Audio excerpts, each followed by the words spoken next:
Welcome to the third video blog.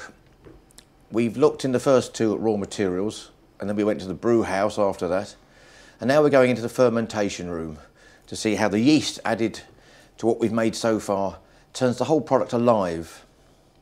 Then we're going to see how it's put into cask, stored at the brewers, the checks that are made on it. Then it's delivered into the pub cellar, and we're going in the pub cellar to see how the cellar man takes the brewer's art, polishes the job off and serves the perfect pint. Let's go. Cheers. Have a drink, please. Oh, yes.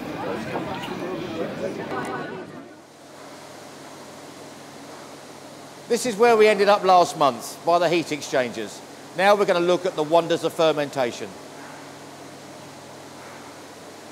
Okay, so we've been to the brew house.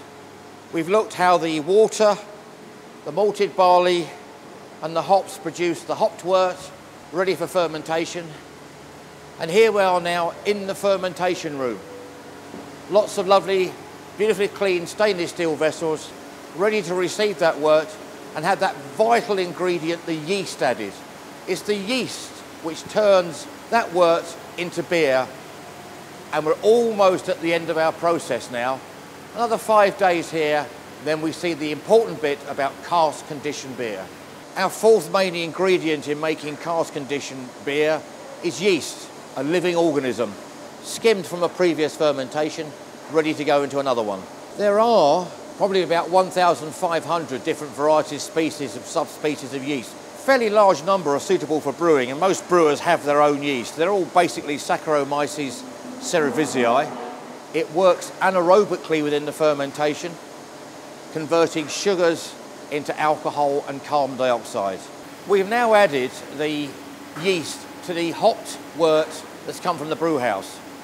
Now, the more barley they would have used in proportion to the amount of water, the stronger the beer will be, because there'll be more dissolved sugars.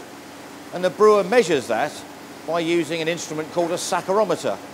And he uses this instrument throughout the fermentation to see how it's progressing.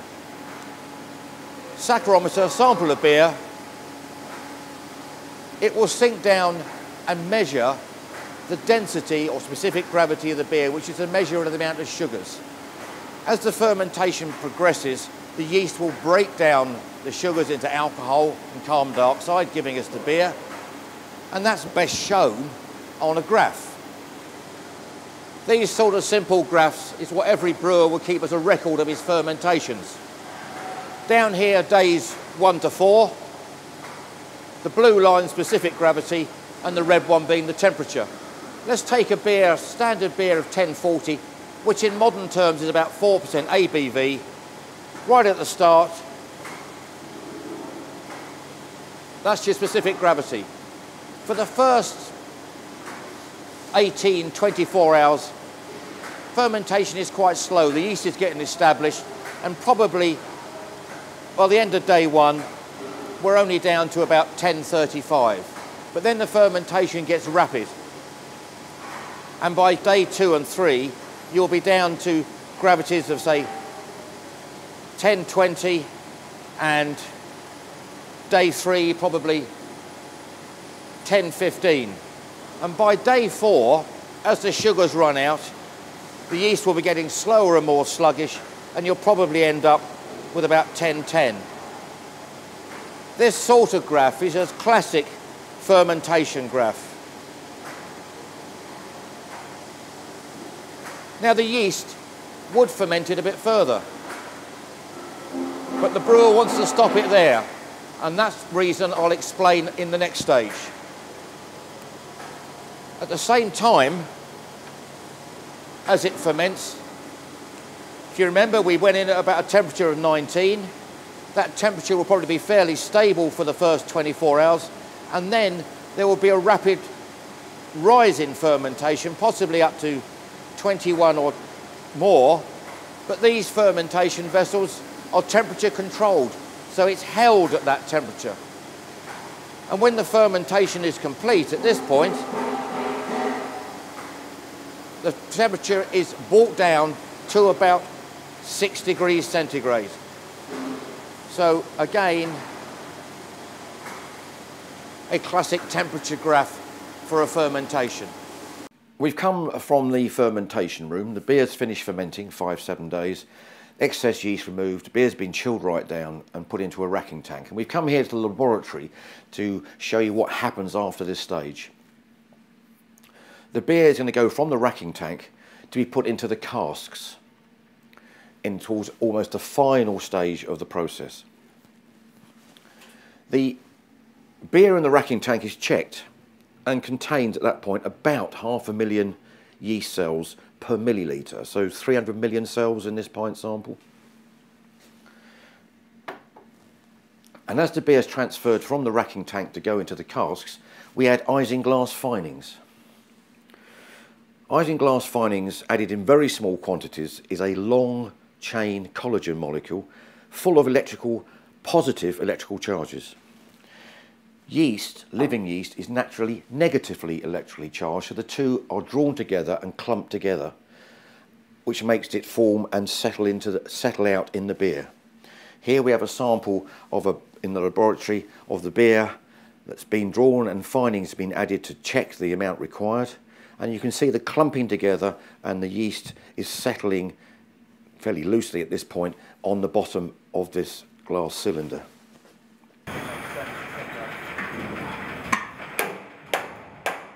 On the cask we have a seal at the front, which will later be used for the tap, and the filling point here, after the beer and the finings combination is put in, has a shive added there, and the cask is then enclosed.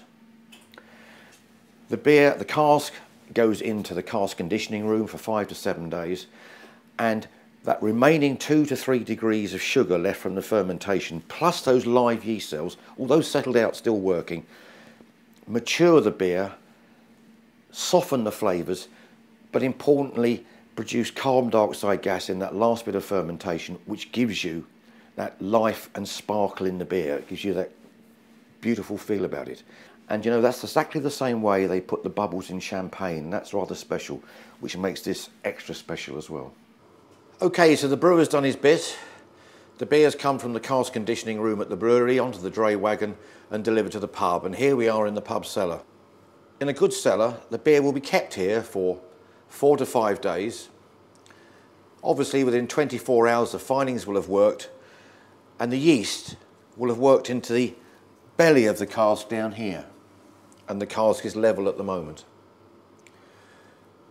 Having been sat down here for a few hours to settle in initially after delivery, the cellarman uses first of all a thing called a hard peg, which he drives through the centre of the shive to break the seal.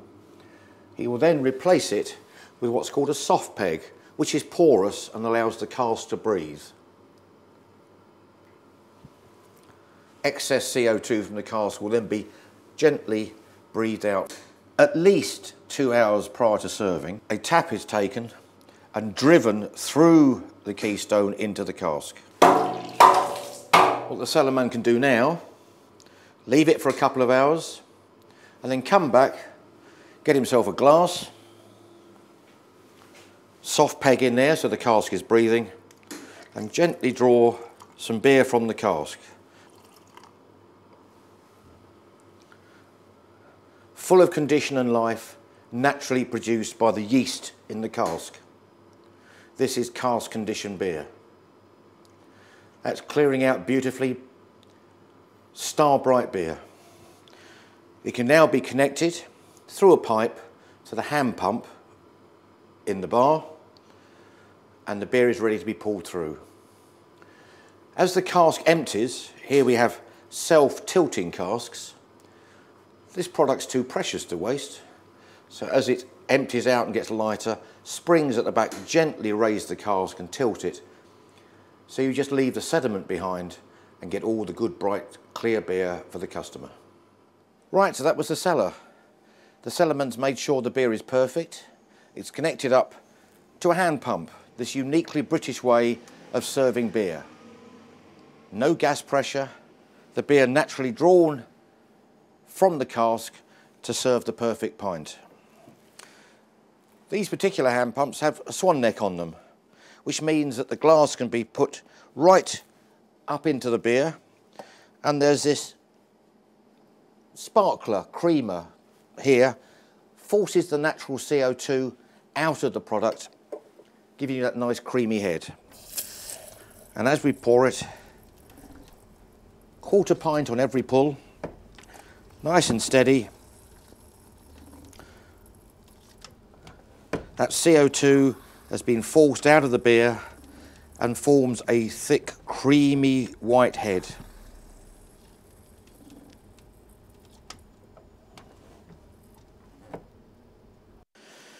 And there we are, the perfect British cask conditioned beer.